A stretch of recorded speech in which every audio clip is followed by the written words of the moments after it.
नमस्कार दोस्तों, मैं शुभम स्वागत करता हूं आपका लर्न सेंटर टेक्नोलॉजी में। आज के इस वीडियो में हम लोग सीखने वाले हैं कंटेंट मार्केटिंग स्ट्रेटेजी के बारे में।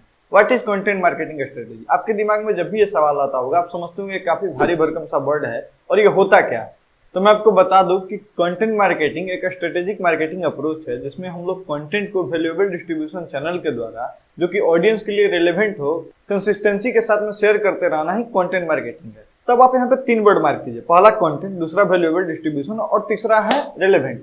अब देखिए, कंटेंट जो हमारा है, जिसको हम लोग सुन सकते हैं, देख सकते हैं, शेयर कर सकते हैं, एंजॉय कर सकते हैं, वो सारी चीजें कंटेंट हो गई। उसके बाद वैल्यूएबल डिस्ट्रीब्यूशन वो माध्यम है जहां पे हम अपने कंटेंट ऑडियो फॉर्म में हो सकता है, कंटेंट वीडियो फॉर्म में हो सकता है, कंटेंट पोस्ट के फॉर्म में हो सकता है या फोटो के फॉर्म में हो सकता है। तो जैसा जैसा कंटेंट है उसको वैसे वैसे डिस्ट्रीब्यूशन चैनल चाहिए जहां पर इसको डिस्ट्रीब्यूट किया जा सके।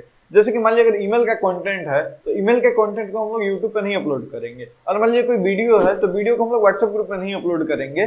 तो कहने का मतलब ये है कि अगर हमारा वीडियो है तो उसको हम यूट्यूब पे डालना ज्यादा प्रीफर करेंगे, क्योंकि वहां पे उस वीडियो को देखने के लिए रेलेवेंट ऑडियंस मौजूद है। अगर कोई मैसेज है तो हम उस पर्टिकुलर इंसान को देंगे सिवाय यूट्यूब के, क्योंकि उस मैसेज की जरूरत उस इंसान को है, ना कि यूट्यूब को। यानी कि रेलेवेंट कहने का मतलब यह है कि जिन लोगों को, मान लीजिए अगर मुझे घड़ी लेना है तो मुझे घड़ी से रिलेटेड कंटेंट देखना है, ना कि लैपटॉप से रिलेटेड। अगर मुझे लैपटॉप लेना है तो मुझे लैपटॉप से रिलेटेड कंटेंट देखना पसंद है, ना कि गाड़ी से रिलेटेड। तो यानी कि रेलेवेंट होना चाहिए, यानी जिसको जो चीजें चाहिए, जिसको जो कंटेंट चाहिए, जिसको इंटरटेनमेंट चाहिए, उसको म्यूजिक का वीडियो चाहिए, डांस का वीडियो चाहिए, लेकिन जिसको इन्फॉर्मेशन चाहिए, जिसको जानकारी चाहिए, उसको स्किल डेवलपमेंट का वीडियो चाहिए। यानी कि कंटेंट हमारा हर तरीके का हो सकता है, चाहे वो इंटरटेनमेंट भी हो सकता है, चाहे वो म्यूजिक वीडियो भी हो सकता है, और वो स्किल डेवलपमेंट से रिलेटेड वीडियो भी हो सकता है। बट किस आदमी को क्या कंटेंट चाहिए और किस प्लेटफॉर्म पे कौन सा कंटेंट अपलोड होना चाहिए, ये सारी चीजें ही कंटेंट मार्केटिंग है। ठीक है, और ये सारी चीजों को शेड्यूल बना करके पोस्ट करना ही कंटेंट मार्केटिंग स्ट्रेटेजी। अब आपके दिमाग में आ रहा होगा कि टाइप्स ऑफ कंटेंट मार्केटिंग, यानी कितने तरीके के कंटेंट मार्केटिंग होते हैं। तो कंटेंट मार्केटिंग अनगिनत तरीके के हैं। मैं इस वीडियो में आपसे 7 कंटेंट के बारे में डिस्कस करूंगा। सबसे पहला कंटेंट हमारा है वो है वीडियो कंटेंट। दूसरा कंटेंट है हमारा पॉडकास्टिंग का कंटेंट। तीसरा कंटेंट है हमारा ब्लॉगिंग का कंटेंट। चौथा कंटेंट है हमारा इन्फोग्राफिक्स से रिलेटेड कंटेंट, और पांचवा कंटेंट ईमेल से रिलेटेड कंटेंट। छठा कंटेंट है ब्लूप्रिंट या चेकलिस्ट, और सातवां कंटेंट है हमारा ई बुक। अब सारे कंटेंट का डिस्ट्रीब्यूशन चैनल के बारे में बात करते हैं। तो जो हमारा वीडियो है उसको हम लोग यूट्यूब के माध्यम से, फेसबुक के माध्यम से शेयर कर सकते हैं, या चाहे तो इंस्टाग्राम पर भी अपलोड कर सकते हैं, क्योंकि वीडियो को देखने वाले लोग यूट्यूब, फेसबुक और इंस्टाग्राम पे ज्यादा है, सिवाय व्हाट्सएप ग्रुप में। अगर हमारा पॉडकास्टिंग का कंटेंट है, यानी कि पॉडकास्ट वैसा चीज होता है जिसको हम लोग बोल करके लोगों से बात कर सके, लोगों से ज्यादा जुड़ सके। तो पॉडकास्टिंग का कंटेंट अगर हमारा है तो हम उसको एंकर.fm से उसको रिलीज करेंगे, या हम चाहें तो स्पॉटिफाई पे लॉन्च कर सकते हैं, चाहे तो एप्पल पॉडकास्ट पे लॉन्च कर सकते हैं, चाहे तो गूगल पॉडकास्ट पे लॉन्च कर सकते हैं, या सारे डिस्ट्रीब्यूशन चैनल पे एक साथ में लॉन्च कर सकते हैं एंकर.fm के माध्यम से। यानी कि उस कंटेंट के सुनने वालों की संख्या स्पॉटिफाई पे, गूगल पॉडकास्ट पे, एप्पल पॉडकास्ट पे ज्यादा है, इसलिए हम उस कंटेंट को वहां पे पोस्ट करेंगे, बजाबते उसको यूट्यूब पे और फेसबुक ग्रुप में डालने के अलावा। ठीक है, अब बात करते हैं ब्लॉगिंग कंटेंट। अब ब्लॉगिंग कंटेंट को हम लोग जाकर स्पॉटिफाई पे तो नहीं अपलोड करने वाले। तो ब्लॉगिंग कंटेंट वैसा होता है कि उस पर्टिकुलर प्रोडक्ट के बारे में या उस पर्टिकुलर निच के बारे में ज्यादा इंफॉर्मेशन गैदर करना। और ब्लॉग आप लोग देखते होंगे, जैसे पढ़ते भी होंगे अगर ब्लॉग, तो किसी भी पर्टिकुलर निच का अलग अलग ब्लॉग होता है। जैसे कोई लोग स्किल डेवलपमेंट का ब्लॉग चलाते हैं, कोई लोग फोटोशॉप का ब्लॉग चलाते हैं, कोई लोग वीडियो एडिटिंग का ब्लॉग चलाते हैं, यानी कि उस निच के बारे में ज्यादा इंफॉर्मेशन गैदर करके, लिख करके समझाना। ठीक है, तो उसको ब्लॉगिंग बोलते हैं। अब ब्लॉगिंग को हम लोग चाहें तो अपने वेबसाइट पे पोस्ट कर सकते हैं,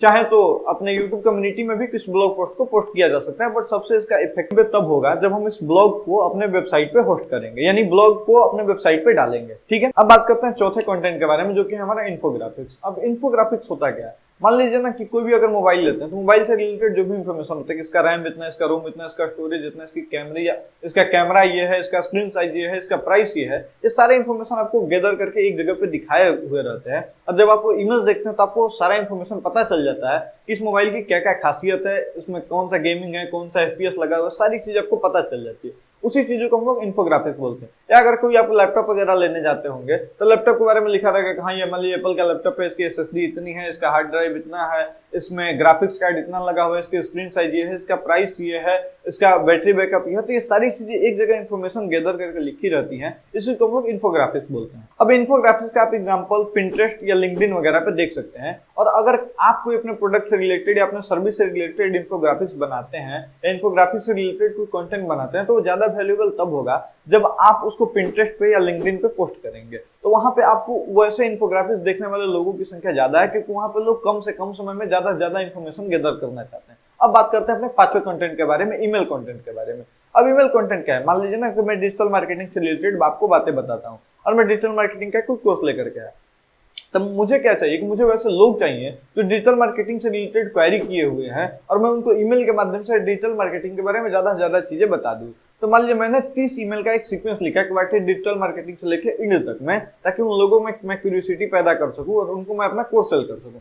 तो मैं उनको एक मेल लिख करके मैं उनको ईमेल के माध्यम से डेली के डेली कुछ ना कुछ सेंड करते रहूंगा, कोई ना कोई मेल उनको शेड्यूल करते रहूंगा। तो सबसे बेस्ट वे है शेयर करने का aweber.com और mailchimp.com। और साथ ही साथ अगर आप चाहें तो जीमेल से कर सकते हैं, बट ये जीमेल पे ये सारे प्रोसेस मैन्युअली हो जाते हैं। अगर आप aweber या mailchimp यूज करते हैं तो आप अपने ईमेल को सीक्वेंस के तरीके से ज्यादा लोगों को शेयर कर सकते हैं। अब बात करते हैं अपने छठे कंटेंट के बारे में, जो कि है हमारा ब्लूप्रिंट या चेकलिस्ट।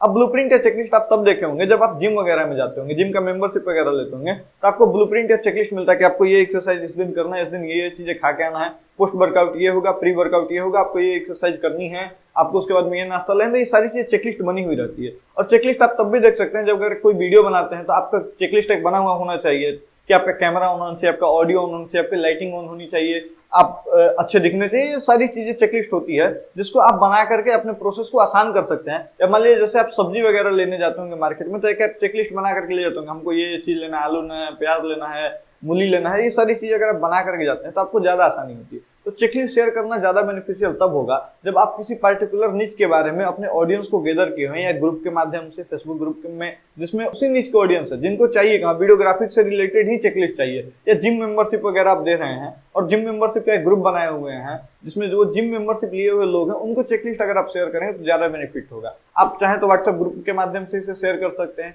आप चाहें तो इसे फेसबुक ग्रुप के माध्यम से शेयर कर सकते हैं, या मान लीजिए मैं डिजिटल मार्केटिंग से रिलेटेड वीडियो बनाता हूं और मैं चाहता हूं डिजिटल मार्केटिंग से रिलेटेड चेकलिस्ट शेयर करना, तो मैं अपनी यूट्यूब कम्युनिटी पोस्ट में भी शेयर कर सकता हूं, मैं चाहूं तो अपने एफबी पे भी शेयर कर सकता हूं। तो चेकलिस्ट का फायदा ये होता है कि लोगों को पता रहता है कि हाँ मुझे ये चीजें करनी होगी, अगर डिजिटल मार्केटिंग जानना है तो मुझे ये चीजें करनी है, अगर जिम जाना है तो मुझे ये चीजें खाना है, अगर जिम जाना है तो मुझे ये सामान लाना है, अगर मुझे मार्केट जाना है तो ये चेकलिस्ट का ये फायदा होता है। उसको ब्लूप्रिंट भी आप बोल सकते हैं, उसमें प्रोसेस या स्टेप लिखा हुआ रहता है। इसे आप कहाँ शेयर करेंगे, फेसबुक ग्रुप में या अपने व्हाट्सएप ग्रुप में या अपने पर्सनल जो भी आपके क्लाइंट होंगे उनके साथ में। अब बात करते हैं सातवां कंटेंट के बारे में, जो कि है ई बुक कंटेंट। अब ई बुक कंटेंट क्या होता है, मान लीजिए ना मुझे डिजिटल मार्केटिंग के बारे में बहुत अच्छे तरीके से सारी चीजें पता है, तो मैं क्या किया कि वो सारे इन्फॉर्मेशन को मैं एक बुक के फॉर्म में लिख लिया और मैंने उसको फिजिकली बुक प्रिंट ना करा करके मैंने उसको ई बुक के माध्यम से लोगों को देना शुरू किया। अब मैं लोगों से ये बोला कि अगर आपको डिजिटल मार्केटिंग के बारे में ज्यादा कुछ जानना है तो आप मेरा ये बुक ले सकते हैं और ये बुक बिल्कुल फ्री है, बदले में आपको अपना नाम, नंबर और ईमेल आईडी देना है। अब इससे मैं क्या कर रहा हूँ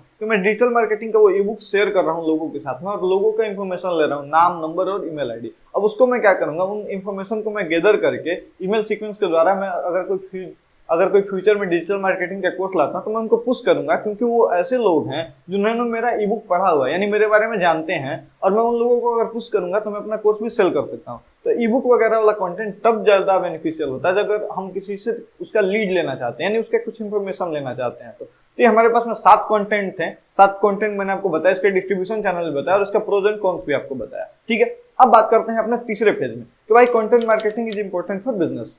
तो देखिए सबसे पहले हम लोग ये बात जान लेते हैं कि कंटेंट से होता क्या है। तो कंटेंट से देखिए आपका सेल डायरेक्टली और इनडायरेक्टली इंक्रीज होता है। मैंने आपको जैसे 7 कंटेंट में एग्जांपल दिया कि मैं डिजिटल मार्केटिंग से अगर बात करूंगा उससे मैं उसका ईमेल गेन करूंगा और उससे मैं सेल फनल में लेकर के जाऊंगा तो मेरा सेल डायरेक्टली और इनडायरेक्टली इंक्रीज होगा। यानी पहला चीज तो ये होगा कि कंटेंट अगर आप बना रहे हैं, मतलब अगर मैं डिजिटल मार्केटिंग का कंटेंट बना रहा हूँ और मैं डिजिटल मार्केटिंग का कोई कोर्स लेकर के आता हूँ तो मेरा डिजिटल मार्केटिंग का कोर्स सेल होगा, जो कि बदौलत होगा कंटेंट के। दूसरा चीज ये है कि कंटेंट जो होता है वो कॉस्ट सेविंग होता है। अब मान लीजिए मैं अगर कोई कोर्स लेकर के आऊँ डिजिटल मार्केटिंग का और आपके फीड पे डायरेक्टली आकर के बताऊं कि हे हेलो मैं अपना कोर्स लेकर के आया हूं, मेरा कोर्स खरीद लीजिए, बजाते इसके कि मैं कंटेंट के माध्यम से अपने बिलीफ सिस्टम बिल्ड करूं और साथ ही साथ मैं आपको इन्फॉर्मेशन और ये सारी चीजें बता दूं कि हाँ मैं एक डिजिटल मार्केटिंग मुझे आती है और मैं आपको सिखा सकता हूं, तो वो ज्यादा ऑर्गेनिक होगा और उसमें मुझे आपको एडवर्टाइज करने के लिए, आपको ये सारी चीजें बताने के लिए मुझे कोई पैसे भी खर्च नहीं करने पड़ेंगे। यानी ये सारे ऑर्गेनिक वे में होंगे। तो इससे होगा क्या कि मेरा कॉस्ट सेव भी होगा, मुझे ज्यादा पैसे खर्च नहीं करने पड़ेंगे, मैं बस आपके पास जाऊंगा और वो सारी चीजें मैं आपको बताऊंगा और आप मेरा वो कोर्स खरीद लेंगे। तो उससे मुझे कहीं भी मार्केटिंग का कोई खर्च नहीं करना पड़ा। मैंने अपने कंटेंट के दम पे ऐसा एक ब्रांड बिल्ड कर लिया जहां पे मैं आपको कोई भी चीजें सेल कर सकता हूँ, यानी कोई भी चीज नहीं, मैं डिजिटल मार्केटिंग का कोर्स सेल कर सकता हूँ जिसके लिए मुझे एडवर्टाइज करने के लिए और पैसे खर्च करने की जरूरत नहीं पड़ेगी, और इससे ऑर्गेनिक रीच भी होता है। तीसरा, इस कंटेंट से ये फायदा होगा कि बेटर कस्टमर बनेंगे जिसके पास में ज्यादा लॉयल्टी होगी। यानी कि मान लीजिए मैं अगर आपको digital marketing, content marketing, freelancing वगैरह सारी चीजों के बारे में वीडियो बनाऊंगा, तो उसमें से 10 लोग ऐसे होंगे जिनको ये बिलीफ हो जाएगा कि हाँ मैं ये सारी चीजों के बारे में जानता हूँ, जो लोग मेरे लिए फाइट कर सकते हैं। अब एग्जांपल के तौर पर लेकर के चलते हैं, मान लीजिए कोई मैथ के टीचर है और वो रेगुलरली मैथ से रिलेटेड वीडियो डाल रहे हैं। फ्यूचर में कोई अगर वो मैथ का कोर्स लेकर के आते हैं तो बच्चे उनका कोर्स खरीदते हैं, बट 10 बच्चे ऐसे भी हैं जो उनके लॉयल कस्टमर बन चुके हैं, यानी कि उनको इतना अच्छा सा समझ में आने लगा है कि वो मार्केट में जा करके उस टीचर का प्रचार करेंगे। हाँ, अगर आप इस टीचर से पढ़ेंगे तो काफी अच्छे से मैथ में समझ में आएगा, मैथ आपको समझ में आएगा। तब देखिए 10 बच्चों को टीचर ने कोई पैसा नहीं दिया है कि प्रमोट करने के लिए, बट वो उनके इतने लॉयल कस्टमर हैं कि उनके लिए फाइट कर रहे हैं कि हाँ आप जाकर के वो कोर्स खरीदिए। ऐसा ही हम लोग बहुत सारे ब्रांड के साथ में देखते हैं, जैसे एप्पल हो गया या कोई टाटा की गाड़ी वगैरह होगी, तो लोग उसके लिए फाइट करते हैं कि हाँ आप ये गाड़ी बहुत बेस्ट है। क्यों?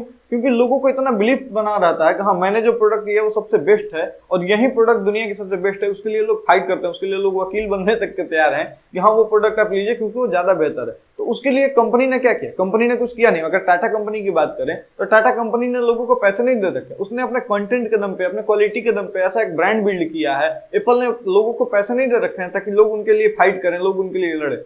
एप्पल ने अपने प्रोडक्ट के दम पे, अपने क्वालिटी के दम पे वैसा एक ब्रांड बिल्ड किया है जिसके द्वारा लोग उनके लॉयल कस्टमर बने हैं, और वो कंटेंट के दम पे ही हुआ। कंटेंट उनका बोल सकते हैं प्रोडक्ट हो सकता है, बट उन्होंने कंटेंट के दम पे इतनी सारी चीजें अचीव कर ली है कि लोग उनके लिए लड़ने मारने को तैयार है।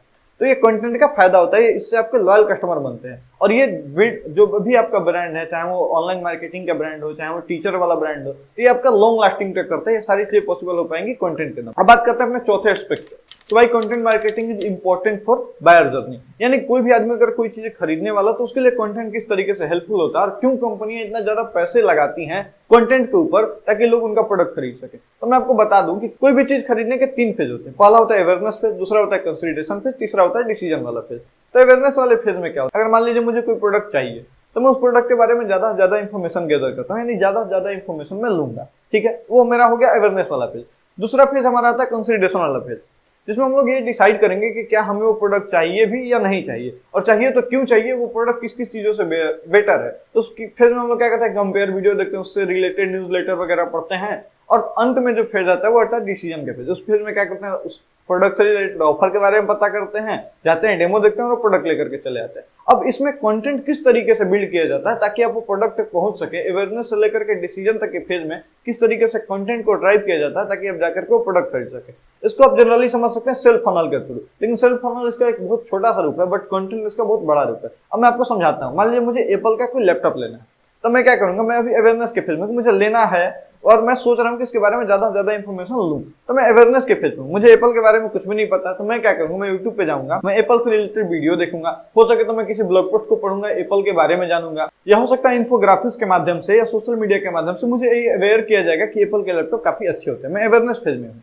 अब मैंने थोड़ा थोड़ा सोचा कि चलो भाई एप्पल का लैपटॉप लेना चाहिए, अच्छा है, तो मैं क्या करूंगा? मैं फिर से यूट्यूब पे जाऊंगा और यूट्यूब पे वैसे कंटेंट को देखूंगा जो कि कंपेरेटिव वीडियो होंगे, Apple MacBook pro versus Windows this, Apple OS versus Windows, Apple versus Linux, और मैं वहां पे कंपेयर करके ये चीज डिसाइड करूंगा कि हाँ एप्पल बढ़िया चीज है। वहां पे हो सकता है मैं कोई वेबिनार देखूं जिसमें मुझे एप्पल के हिडन बेनिफिट्स के बारे में बताया जाए, एप्पल के इकोसिस्टम के बारे में बताया जाए, एप्पल के प्राइसिंग वगैरह के बारे में बताया जाए, एप्पल के सपोर्ट सिस्टम के बारे में बताया जाए। तो एक कंसिडरेशन फेज में हूं, तो मुझे ये डिसीजन, मान लीजिए मैं डिसीजन ले लिया कि हाँ मुझे अब एप्पल मैकबुक प्रो चाहिए M2 चिप वाला, ठीक है।